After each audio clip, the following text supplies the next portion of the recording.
babonye batiguretse gato mu masaha 3 umugabo barapfuye. Abana ni bato. Ndero mpagaze ahangaha ndi umumama nitwa Wanyirigira Leonsi, abandi umumama mfite abana 3 bakuru bangana na bamwe muri mwebwe hano. Hagira n'undi nadobsa akiva mu nda ya mama we bagize imyaka 8. N'abana beza cyane. N'abana beza cyane.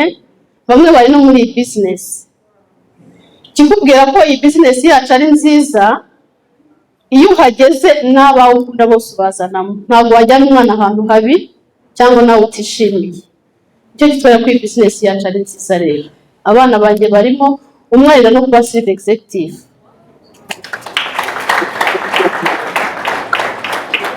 Ngewe rero maze ngiye kuzuza imyaka 6 nkora n'iyi business. Nayijemo kurikiye cyane product. Nari maze amezi 6 nyuma. Kuko ngibundi kugira ngo njye mu nkagitega amatwi, nkagisacinga, nkabona kukijyamo, ntabwo nyamuka. Kandi iyo ngiye ndi nk'ikimata ndafata sinde ku aho ngeze sinde. Mwabyumvise?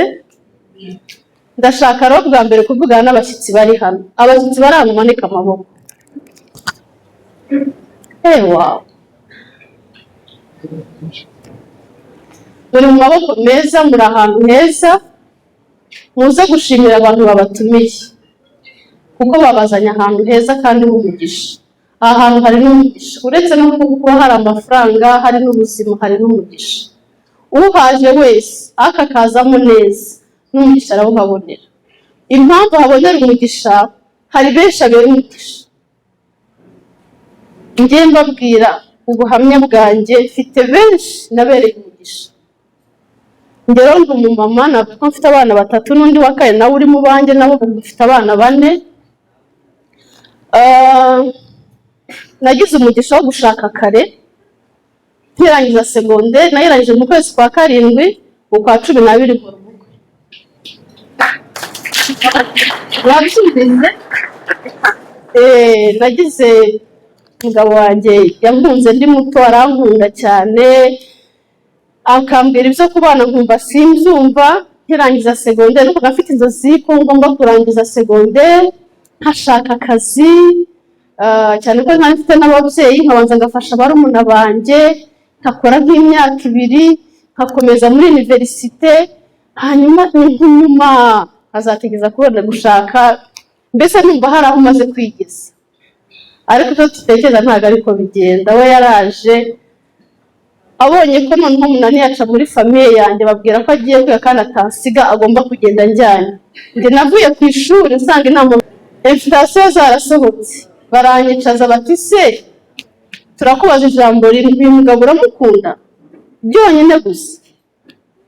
Ndamukunda, ariko arambwira ibyo kuvana kandi njyewe simbishaka. Bati niba umukunda ibyo birahagije, reka umura turamuzi, twaramuperereje, twakohereza ahantu habi mwana wacu, urabizi turagukunda, nta kibazo. Ndemera ndashyingirwa nyine ngo ubukwe.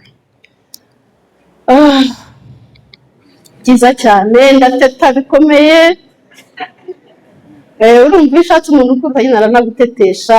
Njye numvaga nigire muri paradizo. Ukuntu ari numvaga ngiye muri paradizo, numva ndabyara umwana wa mbere, umwana wa kabiri, umwana wa 3.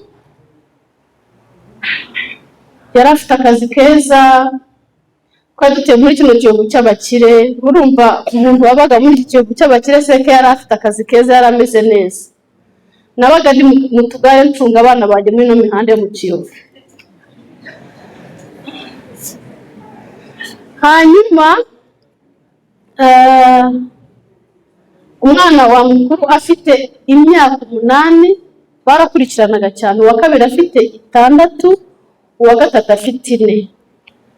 Yari yaranyigishije, yaranshyizemo ikintu cyo kwikorera. Njye numvaga ngo ndashaka akazi, ngomba gushaka akazi nkagira amafaranga yanjye. Arambwira ati se akazi ushaka n'amashuri ufite urashaka akazi kameze gute? Rwose secretary nzayaguhemba humura, ahubwo wowe reka abana bigire haruguru ujye kwiga ubundi unikorere. Nabyo gukorera abandi abimporopamo. Ndamushimira ko yambereye umwarimu mwiza pe, kuko byaramfashije kugeza n'uyu munsi, byaransunitse kugeza n'uyu munsi. Icyo gihe rero Imana nyine twe turapanga tuba tuzi, ariko Imana ibiteganya ibyayo. Muri icyo gihe abana bafite iyo myaka yakoreraga hanze, nakira inkuru atarwaye, twavuganaga bati umugabo arwaye cyane agiye kuza, indege igiye kumuzana tuvugane, bati uretse gato mu masaha 3 umugabo barapfuye. Abana ni bato, nanjye ndi muto, ariko icyiza nashimye Imana naratangiye kwikorera. Naratangiye kwikorera kuko icyo gihe ari hanze nibwo nice ndavuga, ariko ubundi icaye nkareba ukuntu nkoresha amafaranga. Ndavuga oya, ifo ko ngomba kugira ikintu nkora. Ndatangira afungura iduka, nshyiramo imyenda, adasanga nafunguye ikiduka. Arambaza ati se biti, reka ibyo kwirirwa nicaye ngusaba. Nabikoze nta namubwiye, nafashe ku mafaranga mfungura iduka, asanga ndirimo. Kandi ubwo ntasubiye no ku ishuri, kuko nari ndangije segonderi, ubwo nari nsubiye no ku ishuri. Arambwira ati se mugore wanjye ugiye kwiga, ugiye gucuruza, underera abana, urumva bizavamo? Uzacyura ifaranga, ucyura inota rimwe, abana banjye bahagwe. Ariko akambwira ati njyewe rwose kwikora ndabigushyigikiye, kwikorera ni byiza rwose pe, courage, ariko ndagira ngo ugire inama, umwanzuro wawe hitamo ucuruze urera abana, cyangwa se wige urera abana, niza uzabone kubikora byose, basi mpari. Atari ku mwanzuro n'uwawe ndagiye uzampa igisubizo. Ndicara ndibaza, nari ntangiye gukora, ubwo nari ngeze mu mwaka wa mbere, nari ndangije wa mbere wa universite. Nari ntangiye gukora, se nongere mbihagarike, ndavuga kwiga ntibirangire. Ndamubwira nahisemo, ariko reka basi mbanze ndangiza umwaka wa 2, mbese usipanze noneho nzakomeza nawe wagarutse mu Rwanda.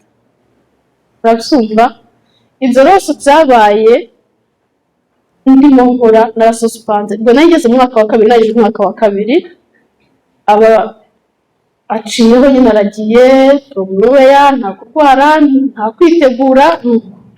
Icyo nababwiraga rero, naratangiye kwikorera, nyine yambereye umwarimu mwiza, yashizemo ko ngomba kuzikorera kandi gukorera abandi.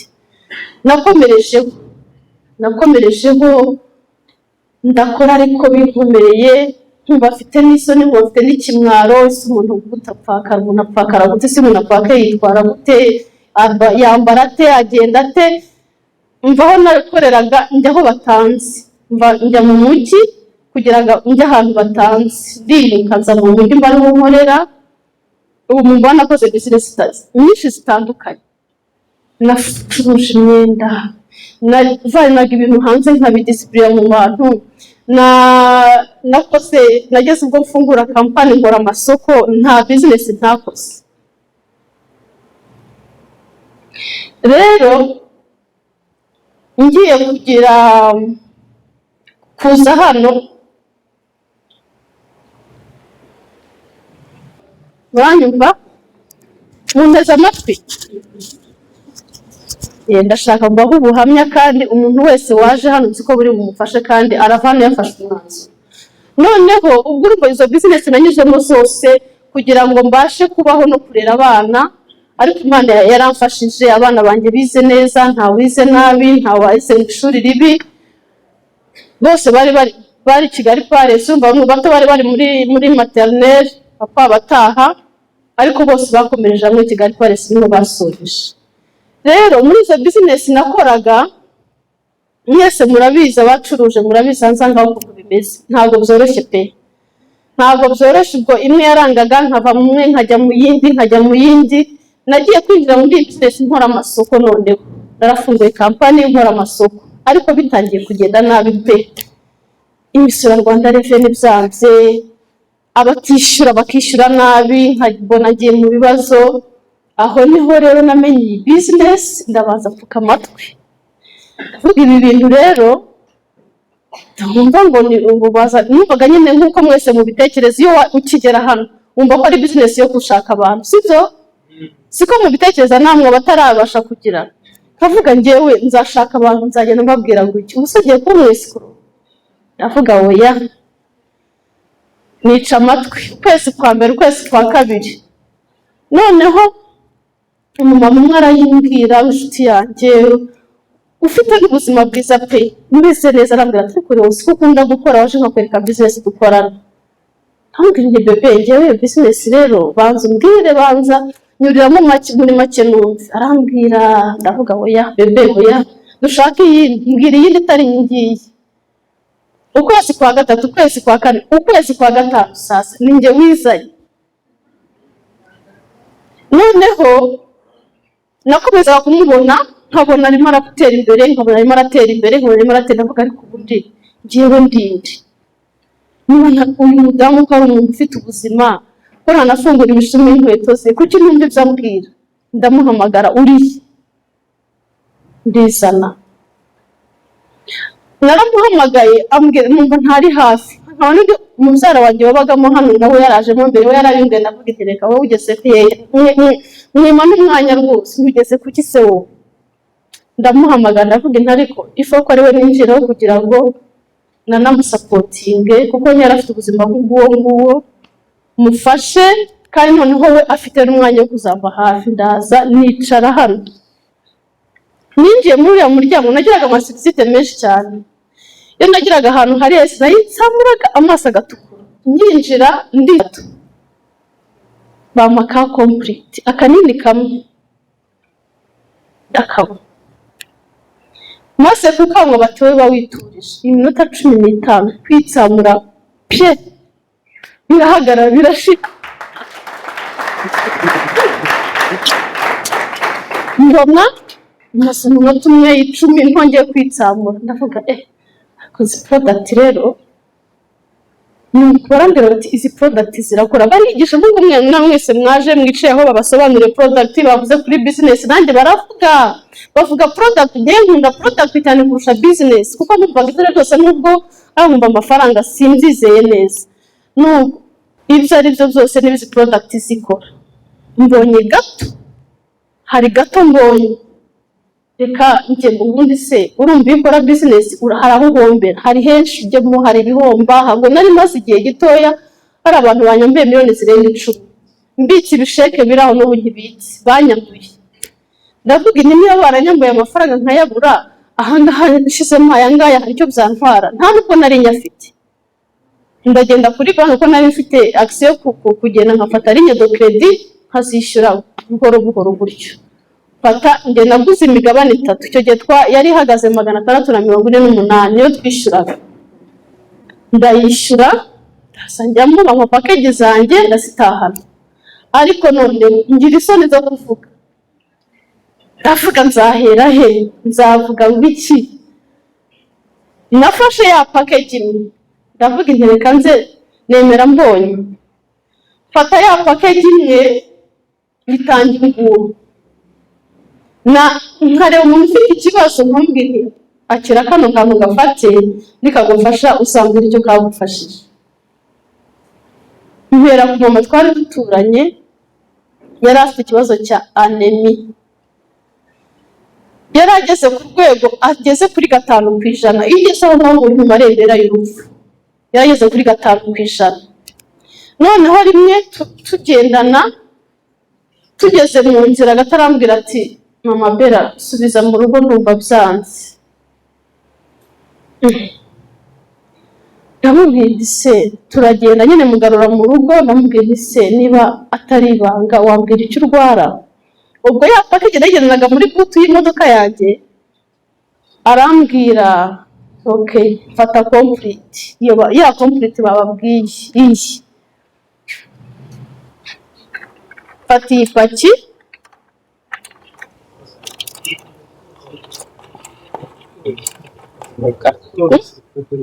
Okay.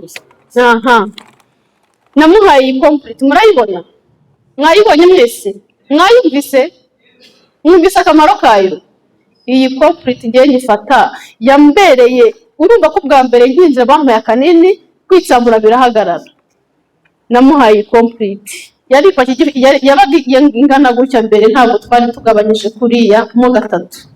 Ndamubwira nti rero yifate ugende uyikoreshe, ntuzanayinyishyure, nigufasha uzambwire. Noneho aragenda iyi complete arayikoresha. Ayimaze yaragezeho umubiri wabaye nk'igiti, hamwe wamujomba n'urushinge ntabyumve.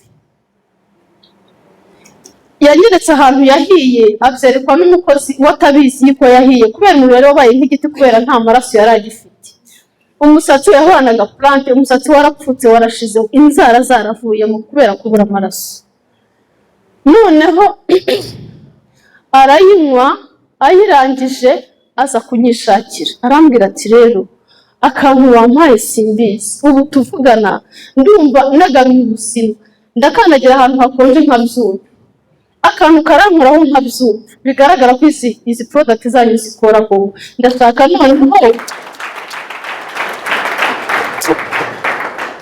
ndashaka noneho usobanurire ibi bintu ni iki. Naramuzanye muzana kuri company, noneho ndeba umuguzi nabona gusobanura neza product ine ntarabimenya, nari gifite n'isoni.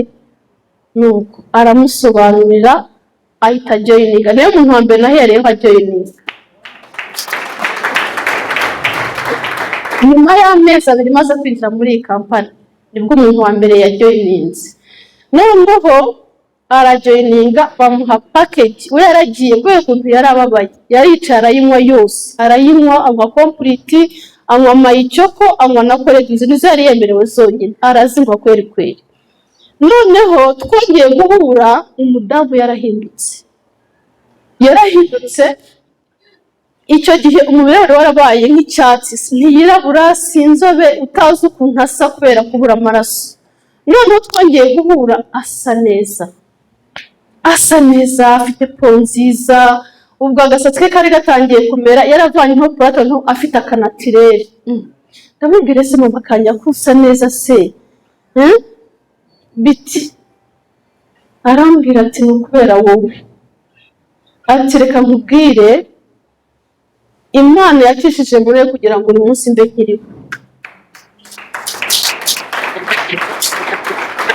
Ati ntabwo nzi ikintu umuryango wanjye uzakugorora. Yanyerekeye message ingana nka gutya, arambwira ati uyu munsi bakabe baranyibagiwe, ari abana banjye, ari umugabo wanjye bari barihebye. Uri umugabo wanjye yacaga buri munsi imbuto yabaga yuzuye ibinyomoro, betrave, ntabwo batagize, ariko byaratse. Ariko kubera product zacu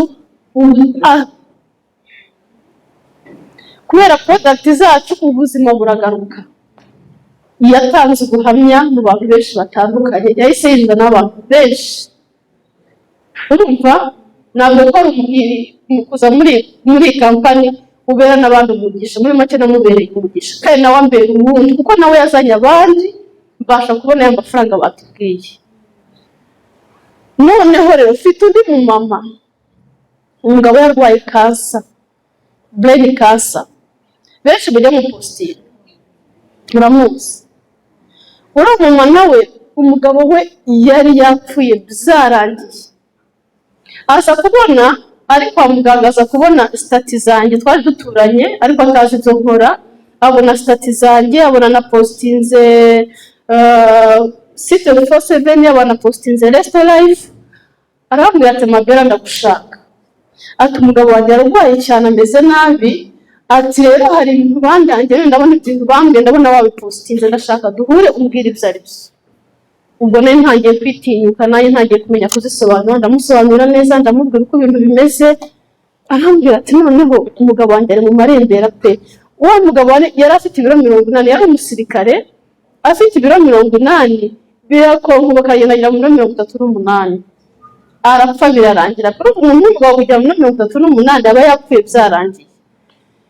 Umugabo yapfuye bamuhebye, bamwe baramuhaga bati yapfuye bakamubika, abandi bakagira gute. Yaragiye mudamu n'intwari cyane, ndamukunda pe, ni intwari arazimuha pake byose ayimburagirizaho. Yamuhaye C24/7 na Coretus arazimuha. Umugabo atangira kugenda azuka mureba buhoro, umugabo agera ubwo arakira. Yasubiye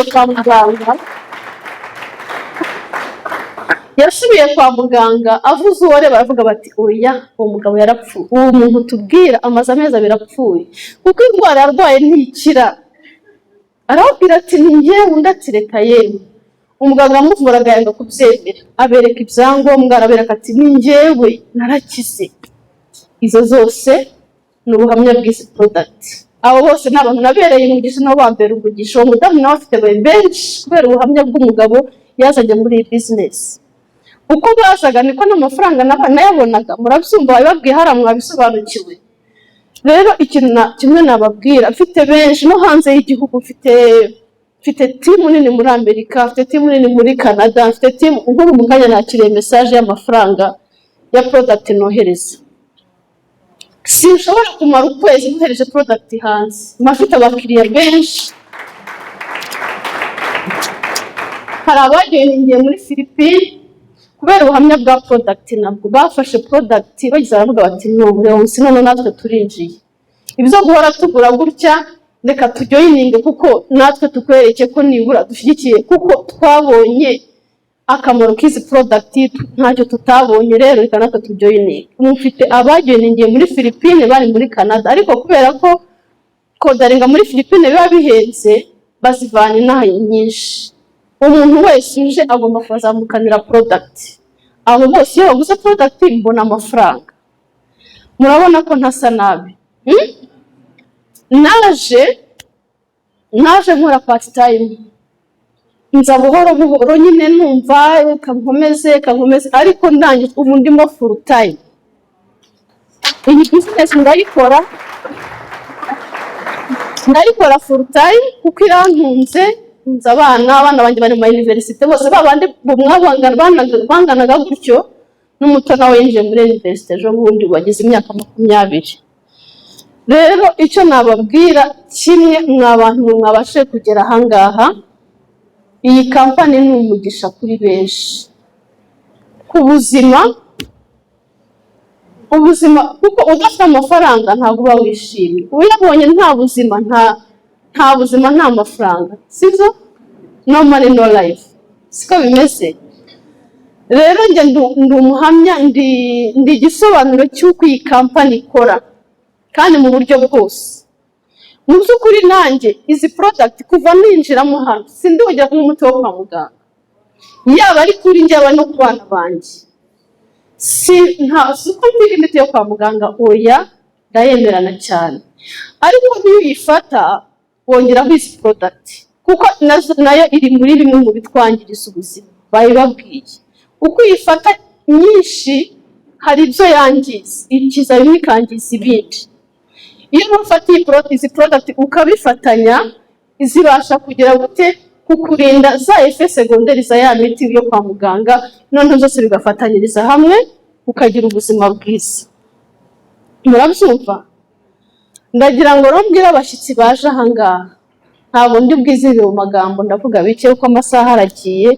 Ndagira ngo mbwire umuntu wese batumiye hano, aha hantu uri naho umugisha, kandi iki nicyo gihe cyanya cyo kuba washa ahangaha.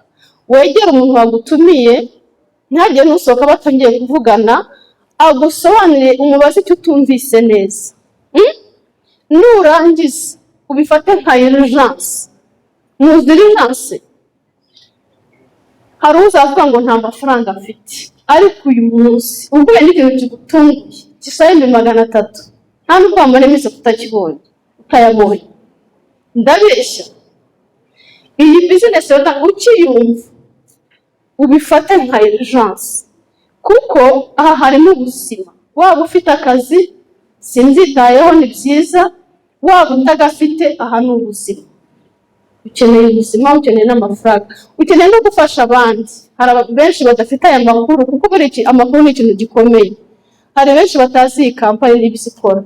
Hari abumva bakabifatira mu kigare ngo ngo ni bya bindi nyine kubera hari byaje. Murabizi, murabyumva, sibyo? Hari na byinshi byambuye abantu. Umuntu akaza ati hano hari business imeze gutya, azana amafaranga, ariko iyi kampani itandukanye n'izose waba warumvise. Byonyine ahantu mwicaye murebe kuva hano kugera hariya hose mwinjiriye, iyi kampani bababwira imyaka imaze ikorera hano, ntituzi uko yishyura. Icyo dusabwa ni ukugira gute? Ni ugutanga amakuru tukaza tukicara. Training ni ubuntu, ntituzi product zacu ziba zishyuye, imisoro iba yishyuwe. Ni kampani iri smart, iri smart mu buryo bwose, yaba kuri product, yaba mu kuguhemba. Ugenda wowe ujya ku cyuma ugakura amafaranga, nk'uko bababwiye nabwo ko ntari bubigishe business. Uhembwa utazi n'umuntu winjiye muri kampani. Wabyumvise? Kuko dukora as team. Niba wowe twavuganye nkagusobanurira ukajoyininga abantu bawe simbazi, hari ubwo mbazi se? Abo bantu nubaha amakuru batari bazi bakajoyininga, uzahembwa. Nanjye mpembwa kandi ntazi abantu bawe. Wabyumvise? Dukora ahangaha niyo business nabonye haba mu kuri kose. Ntabwo ko nakoze business zitandukanye. Ntabwo bura wakegera umucuruzi ngo aguhe amakuru yose, aguhe ukuri kose, ntabwo bishoboka. Arakubeshya kugira ngo utamutwara isoko, utamutwara abakiriya. Ariko hanuza sinkuza, ariko nkuzi ndaguha amakuru yose. Success yawe niyo success yanjye. Kubwira uko uzakora, wigishirize n'abo wazanye ngiye ntanabazi, kuko wowe tukubwira ngo niba ujoyininze ceceka, wivuga ibyo utazi. Wivuga ibyo utazi, utagira n'ibyo wangiza, agira n'ibyo wica. Zana umuntu ababisobanuye bamusobanurire neza, numara kuza bimaze nk'amezi nibura nk'abiri atatu, nibwo uba wemereye kugira icyo uvuga wowe, kugira ngo umuntu atakubaza ugatangira ukitapagura utazi ibyo gusubiza, ukabura byangije, sibyo?